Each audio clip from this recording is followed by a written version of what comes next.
he wanted, because he wasn't the guy that built the house. He was the architect, maybe, or maybe the last guy to design blueprints. The guy who actually built the dwelling was a guy named Vladimir Lenin.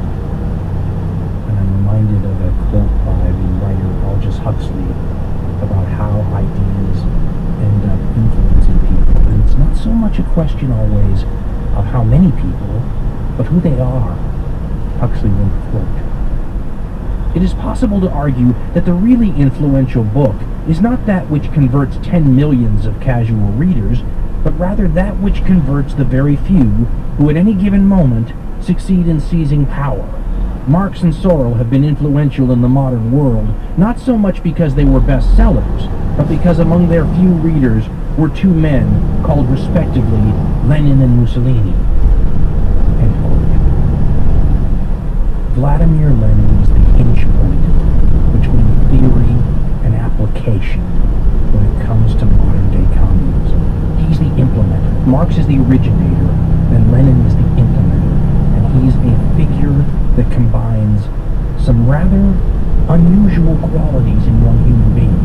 Oftentimes the intellectual and the deep thinker and the philosopher is a different sort of human being than the person of action. Right? You've heard of the man of action.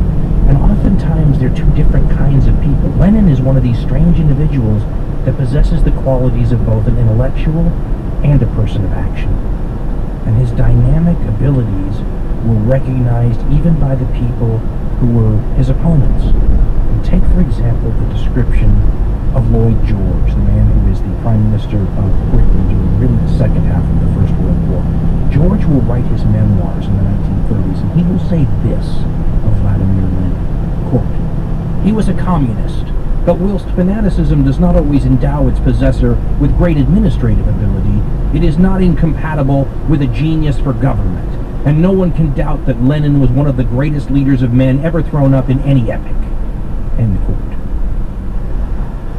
He then goes on to compare him to what he calls a plague bacillus. Lenin was certainly a fanatic. Most revolutionaries are. People who tend to not see too many shades of gray. Things tend to be black and white. Winston Churchill famously defined a fanatic as someone who can't change their mind and won't change the subject. And Churchill had his own opinion of Lenin, and once again, it evoked this idea of an intellectual contagion. He also compared Lenin to some sort of bacteria, and he blamed the Germans for unleashing it on Europe, playing an active role in implementing a form of germ warfare that would have horrible effects down the road.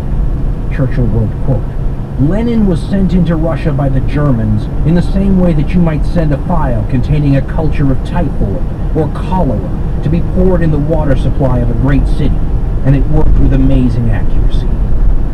End quote. That brings us to the third person who is very important in implementing this intellectual contagion warfare kind of approach, the facilitator. If Marx is the originator and Lenin is the implementer, Lenin needed some help to get to the point where he could infect, if you will, anyone. In the beginning of 1917, Vladimir Lenin is in exile. He's living in Switzerland.